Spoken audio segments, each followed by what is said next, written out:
Понякога това, което наричаме измислица, е много по-близо до истината. Под повърхността на водата, в сенките на горите и дълбоко в миналото се крият същества, които науката все още не може да обясни. В днешното видео ви представям 10 митични създания, които променят представата ни за света. Първото митично същество, за което ще говорим днес, е върколакът. Човек, който се превръща във вълк. Тези истории вълнуват хората от векове. Според много легенди, върколакът се появява при пълнолуние. Тялото става по-високо, по-силно, покрива се с козина, а очите започват да светят в тъмното. Той не губи напълно разсъдъка си, но започва да действа по животинския си инстинкт. Ловува, крие се, ръмжи. Някои митове казват, че проклятието се предава чрез ухапване почти като болест. Една от най-старите истории идва от Древна Гърция. За цар Лукаон, който бил превърнат във вълк от самия Зевс. През средновековието страхът от върколаци прераства в масова истерия, особено във Франция и Германия, където хора са били съдени и дори екзекутирани за вълчи престъпления. Още един интересен факт. В някои случаи човекът няма никакъв спомен, че е бил върколак. Събужда се с разкъсани дрехи, мръсотия под ногтите, кошмари, пълни с ужас и без никаква представа къде е бил през нощта. Съществуват ли наистина? Науката казва не, но има рядко психично състояние, наречено клинична ликантропия, при което човек наистина вярва, че се е превърнал в звяр.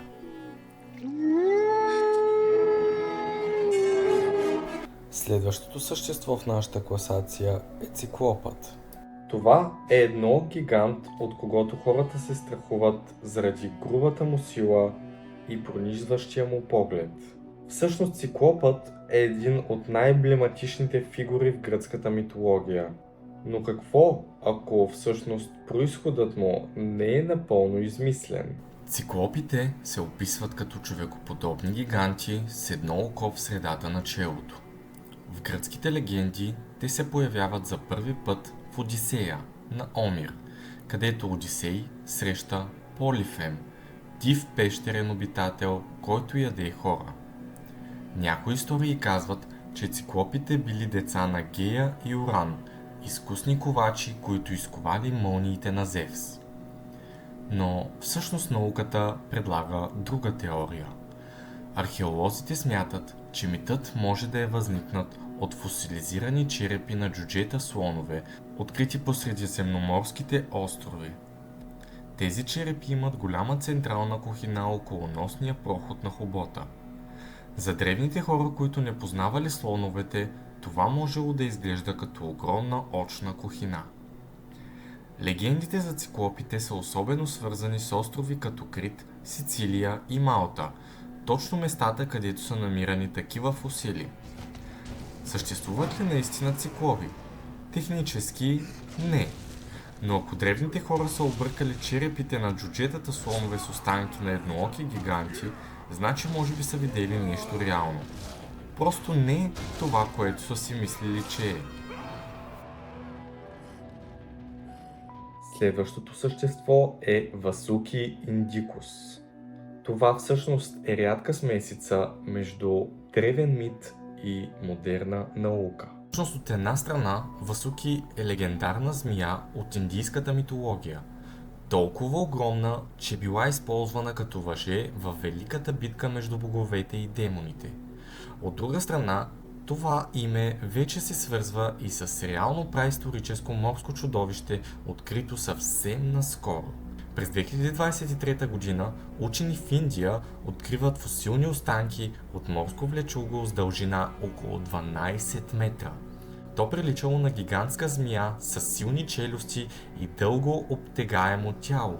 Съществото било наречено Васуки индикус, в чест на мита и на мястото на откритието. Това животно е живяло преди около 100 милиона години, когато районът Куч е бил покрит от топли тропически морета. Фосилите подсказват, че може да е било мозозавър или дори напълно нов хищник, който досега не е бил документиран. Интересното е, че местните хора отдавна разказвали истории за огромни змии, живеещи в близките пещери. Някои места дори били избягвани от страх. Сега всъщност изглежда, че тези легенди може да имат корени в далечната праисторическа реалност. Днес Васуки Индикус ни напомня, че понякога науката и легендата се срещат. Това откритие показва, че дори най-дивите митове може да носят зрънце истина, заровено дълбоко във времето и камъка. Следващото същество всява страх от много дълги векове насам, а именно Банши. Банши е призначна фигура от ирландския фолклор. Тя не причинява зло, но според легендите предупреждава.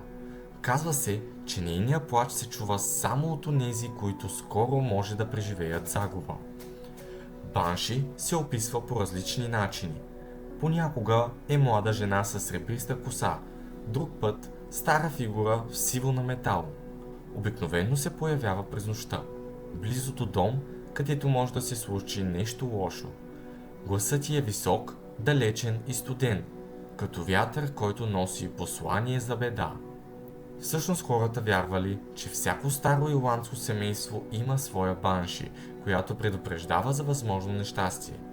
В по-старите истории тя била наричана жената от могилите и се смятало, че идва от древни погребални места.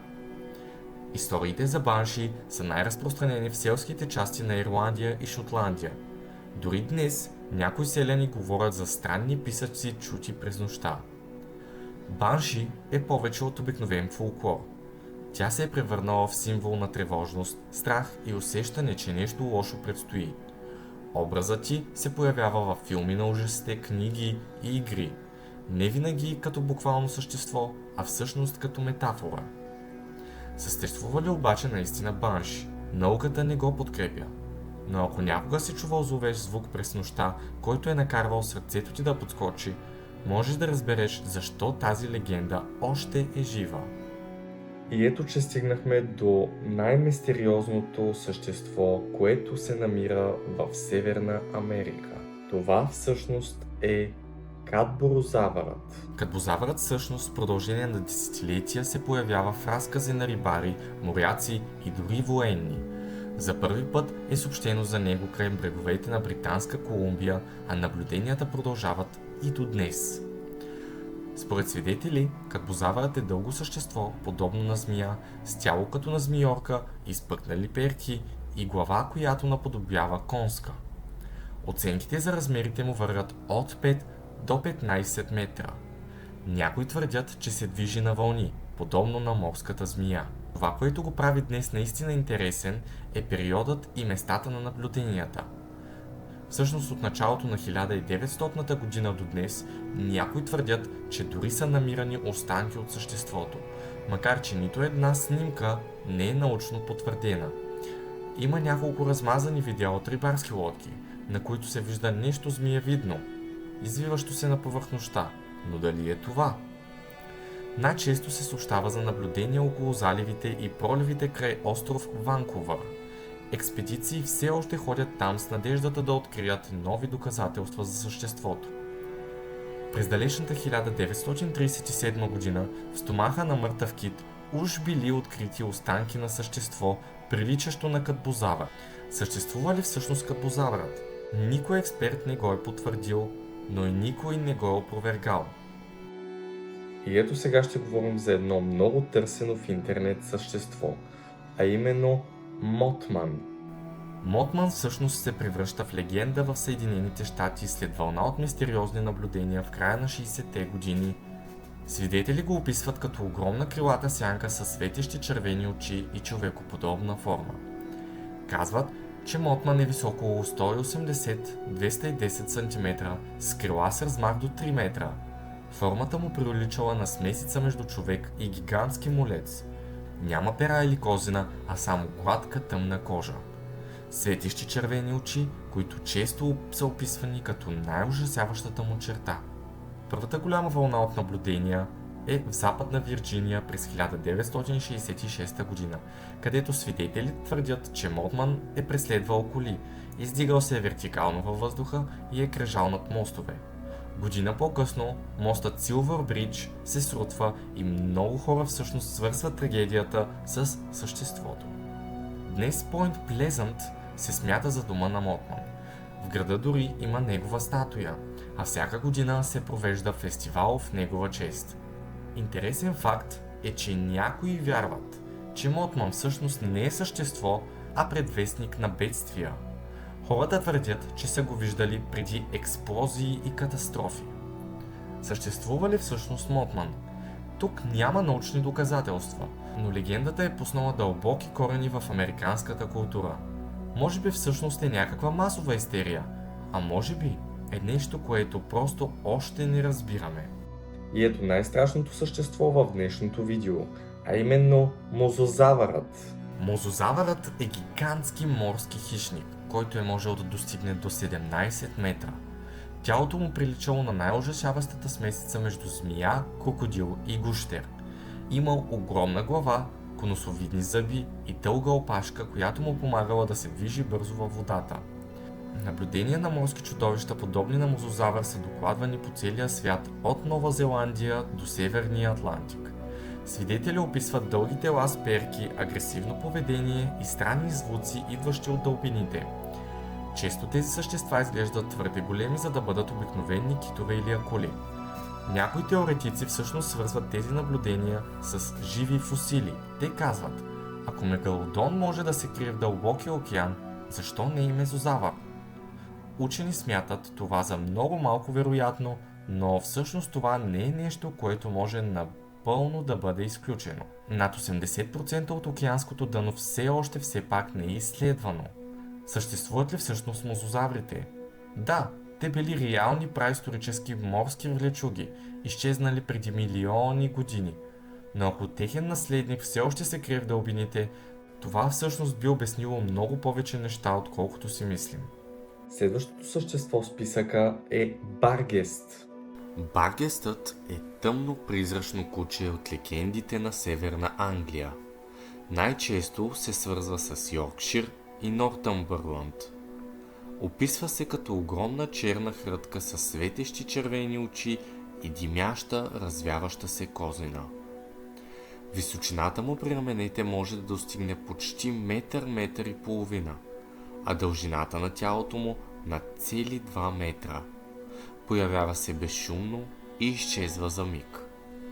Някои от най-известните наблюдения идват от Йоркшир, близо до гробищата, мостове и мъглеви гори.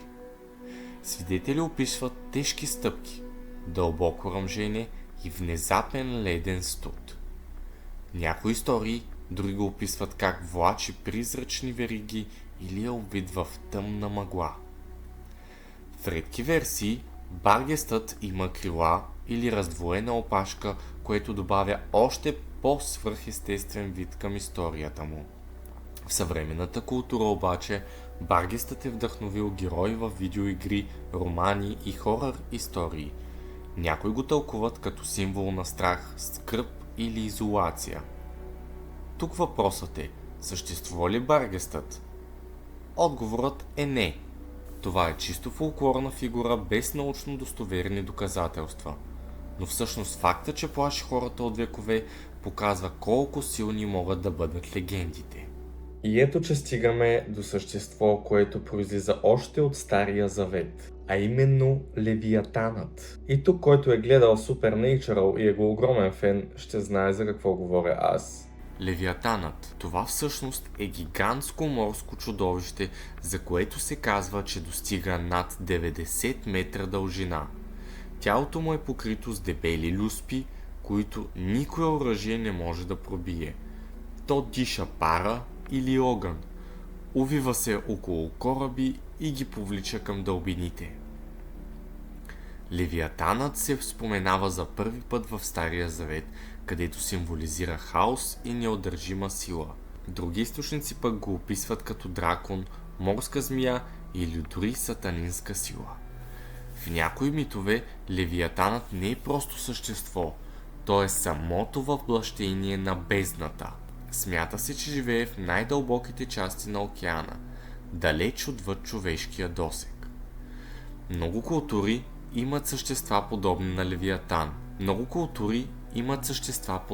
Левиатанът.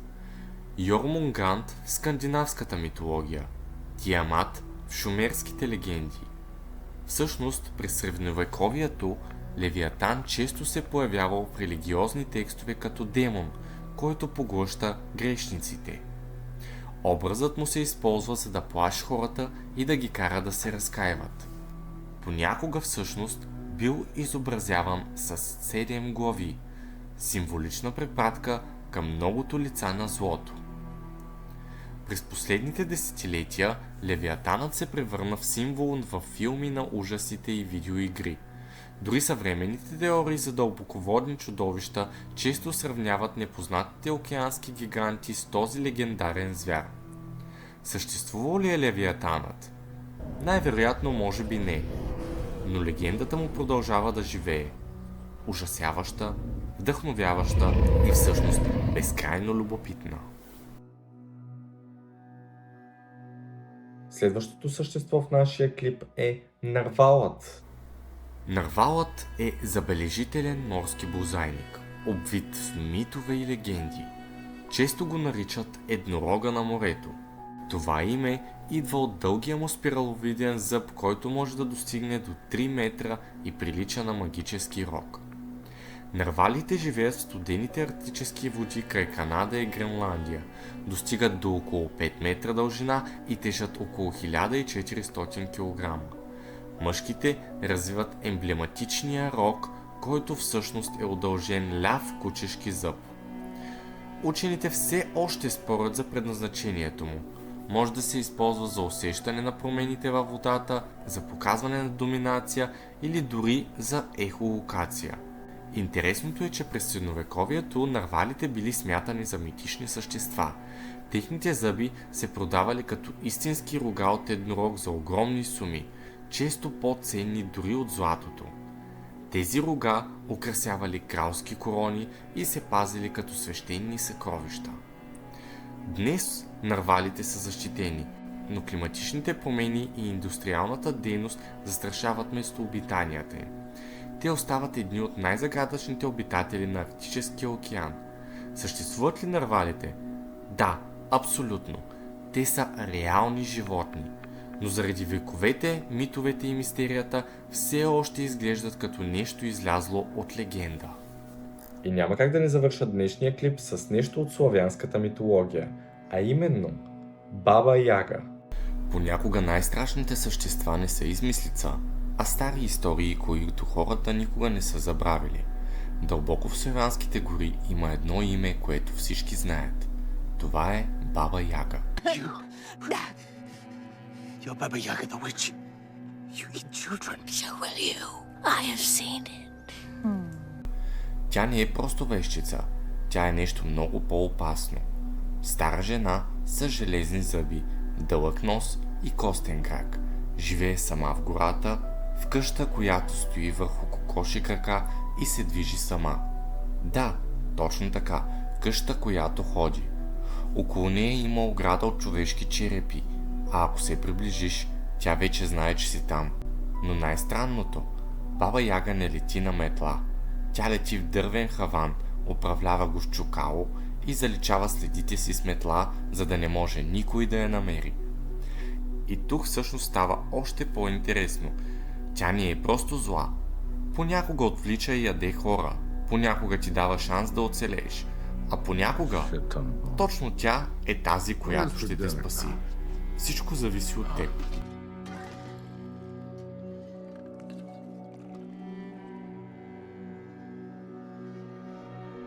Is it a child? It's just a human child.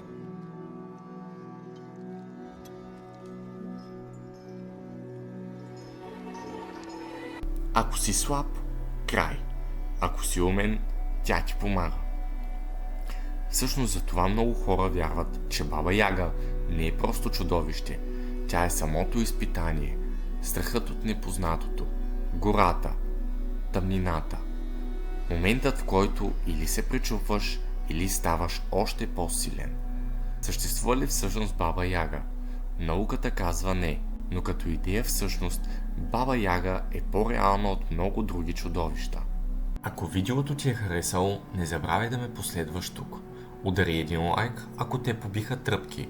И напиши в коментарите, ти би ли оцелял при Баба Яга и всъщност кое от съществата те е впечатлило най-много. Сподели това с приятел, който трябва да го види. И най-важното, не забравяй, абонирай се, защото това е само началото.